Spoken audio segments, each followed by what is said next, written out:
সেই কিন্তু আজকে ইশারা দিয়ে দেখিয়ে দিয়েছিল যে গুলির সম্মুখে তাদেরকে এই নির্যাতন করা হচ্ছে। হারুনের তথাকথিত আমরা যেটাকে মজা করে অনেকে ভাতের হোটেল বলে, আমার ভাইদেরকে জোরপূর্বক অস্ত্রের ঝনঝনানিতে জোরপূর্বক একটা স্ক্রিপ্টেড জিনিস লিখে দেওয়া হয়েছে এবং সেটাকে বলা হয়েছে।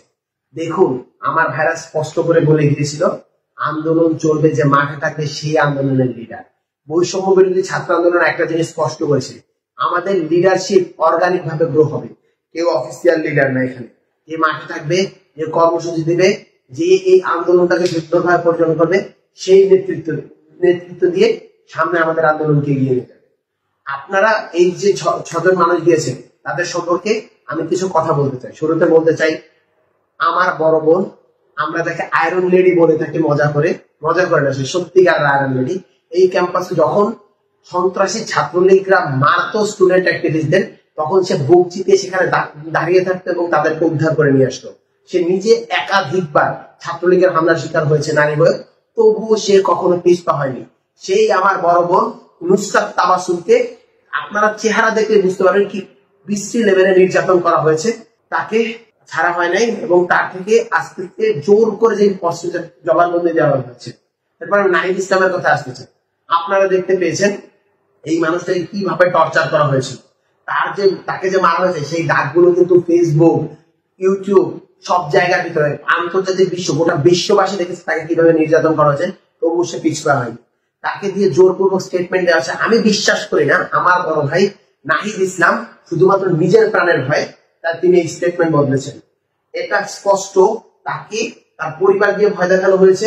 আপনারা সকলেই জানেন যে তার ওয়াইফকেও আটক করা হয়েছিল, তার পরিবার দিয়ে ভয় দেখানো হয়েছে। সেই সাথে তাকে হলো গিয়ে আমাদের গণগ্রাসফায়ার ভয় দেখানো হয়েছে। এটা আমার একটা সত্যিকারের বিশ্বাস। এবং সেই সাথে আমাদের নাহিদ ভাইয়ের সহ ওখানে যারা ছিল প্রত্যেকে বিশ্বাস করত তারা যে স্টেটমেন্টটি দেয়, তারা যেহেতু আমাদের শেষ পর্যন্ত বলে গিয়েছিল আন্দোলন মাঠে চলবে এবং শহীদের রক্তের উপর পাড়া দিয়ে আমরা কেউ আন্দোলন থেকে সরে যাবো না, আমরা দাবি আদায় করে থাকবো। আমাদের বাইরে যারা ছিলেন তাদের উপর বিশ্বাস করে তারা চাপের মুখে স্টেটমেন্ট দিতে বাধ্য হয়েছিল। নয়তোবা আমার এই ভাইরা গুলি খেত, যেই কয়জন ওখানে গিয়েছে গুলি খেলেও তারা ফিরতো না। তারা শুধুমাত্র আমাদের কথা চিন্তা করে এবং তাদের ফ্যামিলির কথা চিন্তা করেই এই কাজটা করেছে।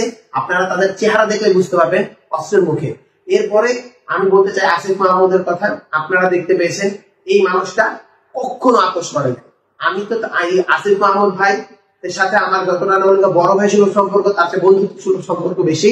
আমরা একসাথে ঘুরতে গিয়েছি, বেড়াতে গেছি, সবসময় হাস্যোজ্জ্বল এই মানুষটা।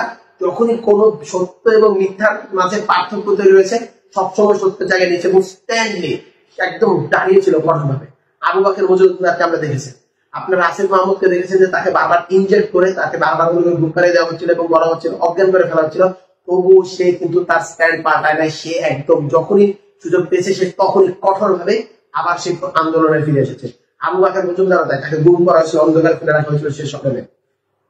আমার বড় ভাই সার্জিস আলম, যাকে নিয়ে অনেকে সমালোচনা করছেন ছাত্রলীগ হিসেবে, সেই কিন্তু আজকে ইশারা দিয়ে দেখিয়ে দিয়েছিল যে গুলির সম্মুখে তাদেরকে এই নির্যাতন করা হচ্ছে।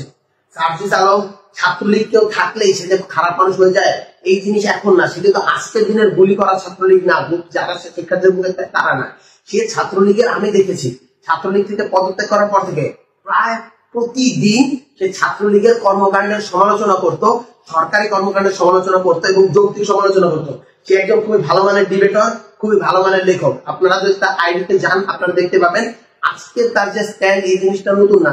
সে অনেক আগে থেকেই বৈষম্যের বিরুদ্ধে কথা বলে, সে অনেক আগে থেকে অন্যায়ের বিরুদ্ধে কথা বলে। আপনারা এমন কিছু ছড়াবেন না। বৈষম্য বিরোধী ছাত্র আন্দোলনের প্রত্যেকটা সমন্বয় এক একটা মিসাইল, এক একটা বারুদ, এক একটা বজ্র কণ্ঠের মতো অভিযোগ। তারা কখনো অন্যায়ের কাছে মাথা নত করে না। এদের কারো রক্তে বেইমানি নাই। আপনারা কারো কথায় বিভ্রান্ত হবে না। আমার ভাইরা একটা সত্যের কান্ডারি, আমার বোনের এক একটা সত্যের কান্ডারি। আপনারা দেখেছেন আরিফ সোহেলকে তুলে নিয়ে যাওয়া হয়েছে, আরিফ সোহেলের কোনো খোঁজ নেই।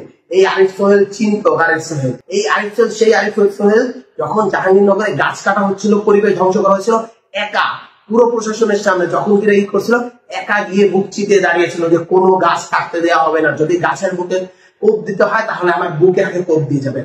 এই আরিফ সোহেলকে খুঁজে পাওয়া যাচ্ছে না। আরিফ সোহেল কোথায়? আরিফ সোহেল বেঁচে আছে কিনা মরে গেছে? আরিফ সোহেলের বাবা মা কান্নাকানি করতেছে, আরিফ সোহেলকে ফিরিয়ে দিতে হবে। আরিফ সোহেলের জন্য জাহাঙ্গীরনগর সব পুরো বাংলাদেশ কান্না করতেছে, আরিফ সোহেলের খোঁজ নেই। আমরা আরিফ সোহেলকে দেখতে চাই। বৈষম্য বিরোধী ছাত্র আন্দোলন ইউনাইটেড আছে, বৈষম্য বিরোধী ছাত্র আন্দোলন সবসময় একত্রিত আছে। আপনারা এই গুজবে কান দিবেন না, আপনারা বিভ্রান্ত হবেন না। যারা বাইরে আছে বৈষম্য বিরোধী ছাত্র আন্দোলনের প্রত্যেকটা স্টুডেন্ট সারা বাংলাদেশে, তারা নিজেরা সমন্বয় করার যোগ্যতা রাখে, প্রত্যেককে এক একজন সমন্বয়। সুতরাং আপনি কজনকে মারবেন, কজনকে জেলে ভরবেন, কজনকে ভাতের হোটেলে গিয়ে খাওয়াবেন, আসেন আমরা বলতে চাই হারুন সাহেব আপনি বিশাল বড় একটা টেবিল বানান। আমরা বাংলাদেশের 18 কোটি মানুষ, প্রত্যেকেই এক একটা নাহিদ ইসলাম, প্রত্যেকেই এক একটা আসিফ মাহমুদ, প্রত্যেকটা আমার প্রত্যেকটা বনি এক একটা নুসরাত তাবাসসুম। আপনারা আমাদের এই 18 কোটি মানুষকে ভাতের টেবিলে দাওয়াত দেন, আমরা সবাই অ্যারেস্ট হয়ে একসাথে ভাতের টেবিলে একসাথে খেতে চাই, গোটা বাংলাদেশ খাবে। এই বলে আমি আমার বক্তব্য শেষ করছি। বৈষম্য বিরোধী ছাত্র আন্দোলন জিন্দাবাদ।